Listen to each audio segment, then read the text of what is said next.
Assalamualaikum warahmatullahi wabarakatuh. Kembali kita belajar tentang PPKN di kelas 10. Dan sekarang kita akan memasuki bab 3 di pertemuan yang ketiga, yang membahas tentang partisipasi warga negara dalam sistem politik di Indonesia. Nah, kegiatan politik yang tercakup dalam konsep partisipasi politik itu mempunyai bermacam-macam bentuk dan intensitas. Nah, hal ini akan menyebabkan bervariasinya partisipasi politik yang dilakukan oleh warga negara. Ada yang aktif, kemudian ada yang pasif, gitu ya. Nah, bila dihubungkan dengan hak dan kewajiban warga negara, partisipasi politik itu merupakan kewajiban yang harus dilaksanakan sebagai wujud dari tanggung jawab sebagai warga negara yang berkesadaran tinggi, baik dan bertanggung jawab. Nah, di sini ada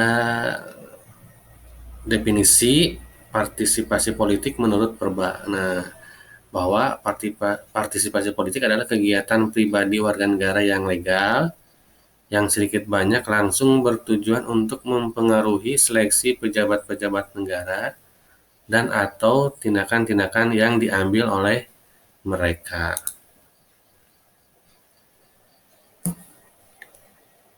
Nah, kemudian partisipasi politik yang baik itu akan terwujud jika masyarakat politiknya sudah mapan. Nah, di sini suatu komunitas masyarakat dapat disebut masyarakat politik jika masyarakat itu telah memiliki ciri-ciri sebagai berikut. Nah, di sini ada 18 ya. Yang pertama adalah selalu ada kelompok yang memerintah dan diperintah.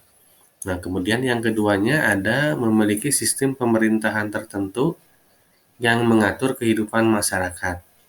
Yang ketiganya memiliki lembaga-lembaga yang menyelenggarakan pemerintah.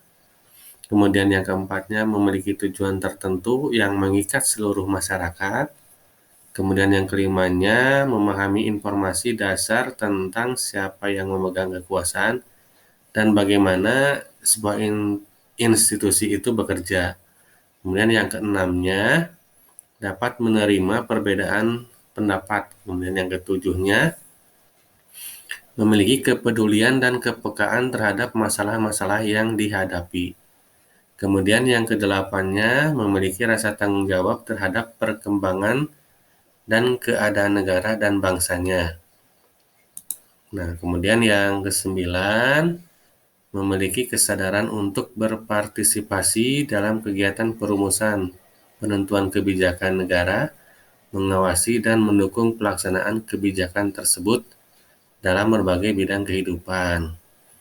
Kemudian yang ke-10 menyadari akan pentingnya pembelaan terhadap negara, kedaulatan, kemudian keberadaan dan keutuhan negara. Yang 11-nya memahami, menyadari dan melaksanakan sikap dan perilaku yang sesuai dengan hak dan kewajibannya sebagai warga masyarakat dan warga negara. Yang berikutnya, yang ke-12 yaitu patuh terhadap hukum dan menegakkan supremasi hukum. Yang ke-13-nya membangun budaya politik yang demokratis. Ke-14-nya menjunjung tinggi demokrasi, hak asasi manusia, keadilan dan persamaan. Kemudian yang ke-15-nya adalah mengawasi jalannya pemerintahan agar tertata dengan baik. Yang ke-16-nya yaitu memiliki wawasan kebangsaan, sikap dan perilaku yang mencerminkan cinta tanah air.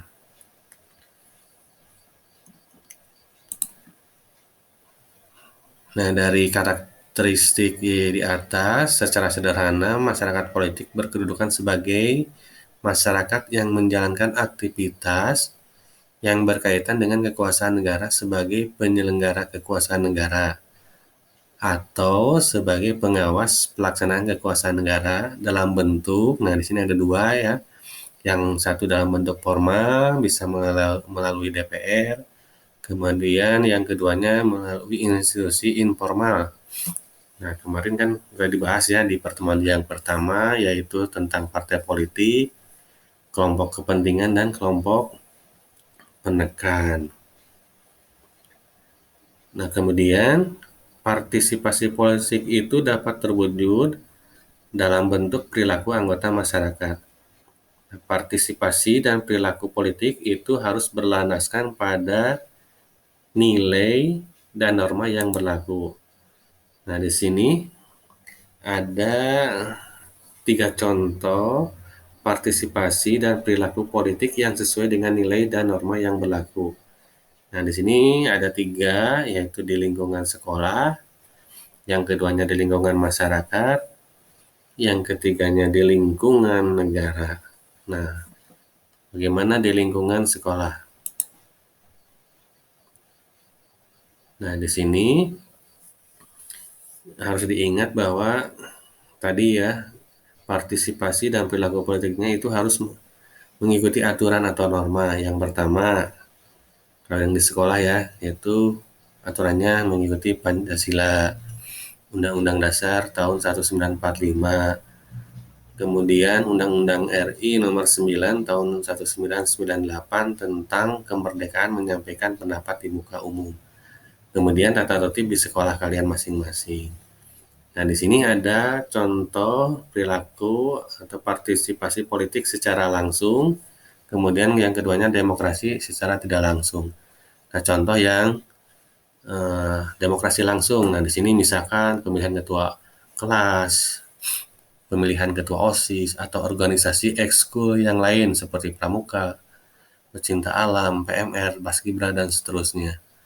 Kemudian, dalam pembuatan anggaran dasar dan anggaran rumah tangga OSIS atau organisasi ekskul yang diikuti. Kemudian yang ketiga, forum-forum diskusi atau musyawarah yang diselenggarakan di sekolah.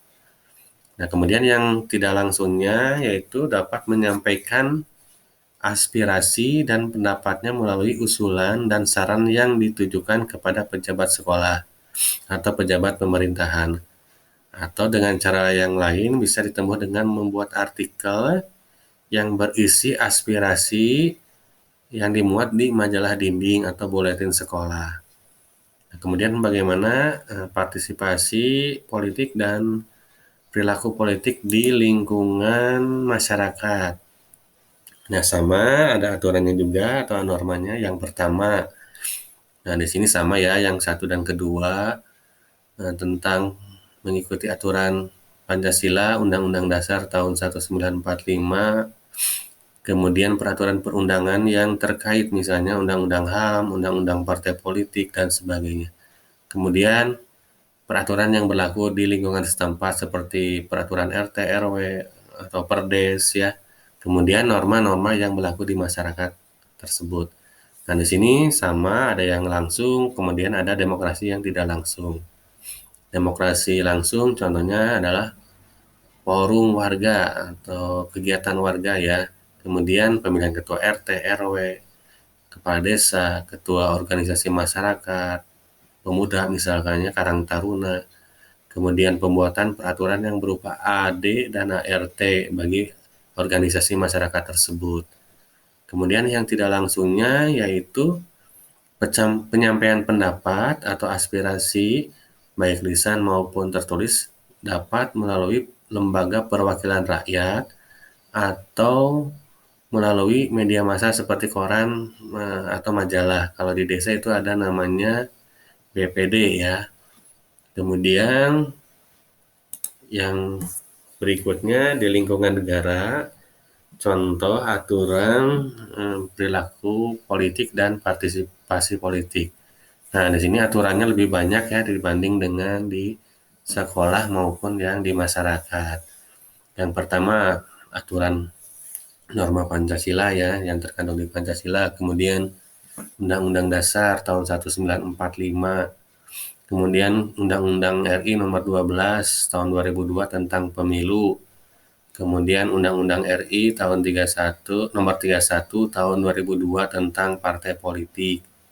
Kemudian Undang-Undang RI nomor 9 tahun 1998 tentang kemerdekaan menyampaikan pendapat di muka umum. Nah, kemudian yang keenam tambahannya adalah peraturan pemerintah, keputusan presiden, dan peraturan daerah bupati atau wali kota. Nah, kemudian Contohnya yang langsung itu pemilu untuk memilih anggota legislatif dan presiden. Kemudian ada pilkada, pemilihan kepala daerah, misalkan gubernur atau bupati wali kota. Kemudian melakukan aksi demonstrasi yang tertib, damai, dan santun.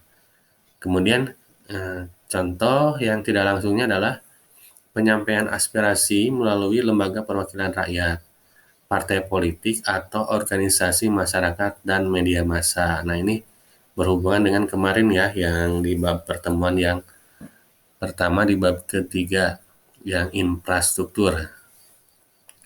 Nah, mungkin itu saja materi di bab 3 di pertemuan ketiga. Terima kasih. Wassalamualaikum warahmatullahi wabarakatuh.